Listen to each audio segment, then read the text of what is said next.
Бид нэр угсарсан нийлмэл өгүүлбэрийн одоо цаашаа холбоостой өгүүлбэрүүдийн тайлбар руу орцсон явж байгаа. За өнөөдөр бол хоёр одоо цаашаа холбоос буюу коннектор үзье. Тэгэхээр альтернатив хилий гэдэг маань болохоор or гэж сэлгэдэг холбоос буюу аль эсвэл гэдэгтэй яг адилхан утга дүүцдэг байгаа. За ер нь бол коннектор буюу цаашаа холбоостой өгүүлбэр бол орчуулахад их амархан байдаг. Одоо нийлүүлсэн ч болно, салгаад бичсэн ч л болдог. За салгаад бичсэн тохиолдолд бол бас давхар одоо сул үгийн үүрэг гүйцэтгэдэг юм болчдөг. За тэгээд эхлээд дандаа яах вэ гэвэл дандаа цөм өгүүлбэрээ орчуулад тэгээ холбоосоо орчуулад дараа нь дагуул өгүүлбэрээ орчуулдаг дараалал явдаг учраас одоо шинэ үг шиг цээжилч гэдэг зүгээр байдаг. За тухайлбал one way of getting rid of weeds is to dig them out.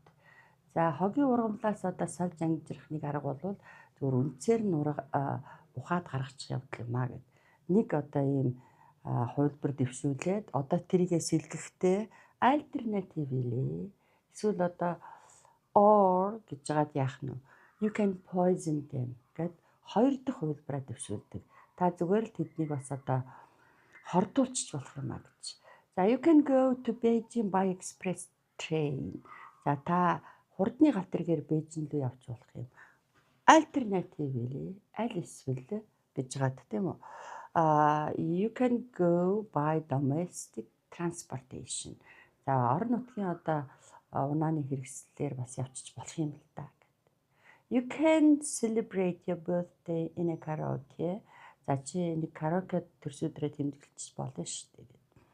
Альтернатив хэлээ. Аль эсвэл you can organize a special party at your home гэдэг.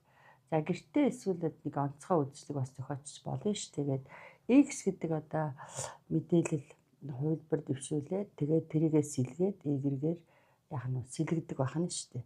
За anyway гэдэг маань хэрэглээ өндөртэй коннектор байгаа. За ямар тач гэд орчуулад байхад яг таарад байдаг. You haven't made much progress so far. Чи бол одоо энэ хугацаанд нэг их ахиц дэвшил гаргасангүй. Anyway, you should be satisfied with your effort. Ямар тач одоо гаргасан хичээл зүтгэлдээ бол сэтгэл хангалттай байх хэрэгтэй гэдэг. I think going there is waste of time. Anyway, thanks for advising. Би бол тийш явахыг цагийн гарцал гэж бодож байна. Ямар тач зөвлөгөө өгсөнд баярлалаа ч гэдэг юм уу. I know you won't take the first place at the talent show. Anyway, try your best. Би бол чамайг тэр урлагийн үзлэгт нэгдүгээр байранд орохгүй ч мэдчихлээ л да. Ямар тач гэд байдгаараа хичээгээрэй гэх мэтээр хэрэгэлдэг байх нэ. Баярлалаа.